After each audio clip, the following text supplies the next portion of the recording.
Hey y'all, today we're going to be talking about my personal favorite prayer, the Nissim B'Chol Yom. I'm going to do a quick overview of some of the themes of the prayer, and then we'll go on to a few questions I'd like you to have a discussion with your family about. If you want to, email me what you come up with in your family discussion, and I'll share them with the class at the start of our Wednesday lesson. A link to the PDF of Nissim B'Chol Yom should be in the description or bio, so please pull that up. We'll be going over it in this video. In a moment, I'll give you a little while to look it over. Nissim uses really rich metaphorical language, so pay careful attention to the small font on the sides of each prayer as you read through. They're not always about what they look like at first glance. For a special challenge, read through the Hebrew as well as the English. Okay, pause me now and unpause when you finished reading.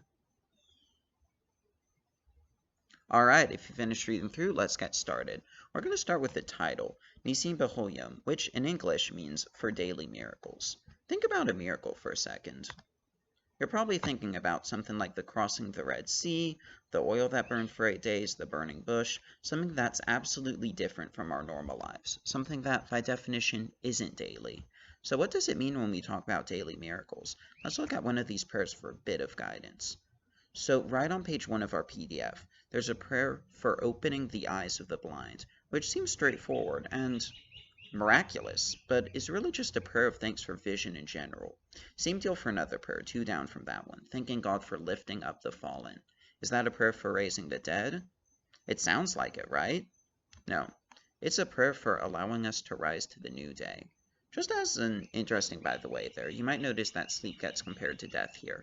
That's a metaphor that gets used a lot in Jewish and even non-Jewish sources. Remember the story of Jacob's ladder, how the prophet Jacob has visions of heaven only when he's asleep? Christians also have sayings like eternal rest, rest in peace, that kind of thing to describe death. And you might remember that Muslims believe the Temple Mount is holy, because Muhammad, who's a prophet in Islam, had a dream where he ascended to heaven from the Temple Mount. Metaphor actually goes both ways. Check out the English translation of the prayer Guvu wrote next time you're reading through it, and you'll notice a line about God keeping faith with those who sleep in the dust. That is, dead people.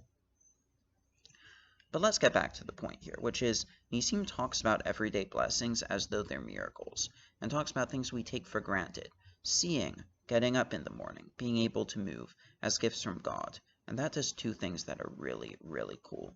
The first is it's a reminder to us to count our blessings. No matter how the day goes, we have things to thank God for.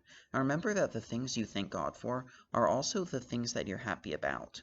It's not just a prayer, it's a meditation about all the things that, even at our lowest point, we have to be happy about. Right now, many of us are staying in our houses. I'm probably a little anxious. We still have all the things of Nissim and many more. We all live in a free and democratic society.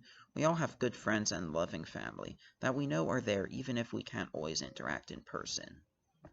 I said Nissim does 2 things, so let's chat about the second one. Imagine a default, typical person. When I think of an average person, I subconsciously think of someone a lot like myself, someone with 5 senses, full use of their body, someone with a job and a place to live. Nissim says no. When we look over Nissim, imagine what it would be like not to have the things that Nissim thanks God for. Nissim says the average person is blind. It's only that every day some of us get the miracle of seeing. The average person can't move. Some of us get the miracle of moving. The average person doesn't have a roof over their heads. Some of us are lucky. It doesn't matter whether this miracle only happens to a select few or 99% of the population. It's still a miracle, and nothing for which we can look down on others for lacking. Nissim doesn't just remind us to count our blessings. It reminds us not only to care for, but to genuinely respect people who don't have all the blessings we have. So now let's go over some things to talk over with your family. The first is, what's a prayer in Nissim that particularly speaks to you? What prayer might you add in Nissim? Lastly, how can we use the lessons of Nissim to care for others, either in general or particularly during this pandemic? If you want to share your discussion responses, please email them to mag23@rice.edu, and I'll go over them at the start of my next video. In the meantime, everyone stay safe, wash your hands, and have a great day.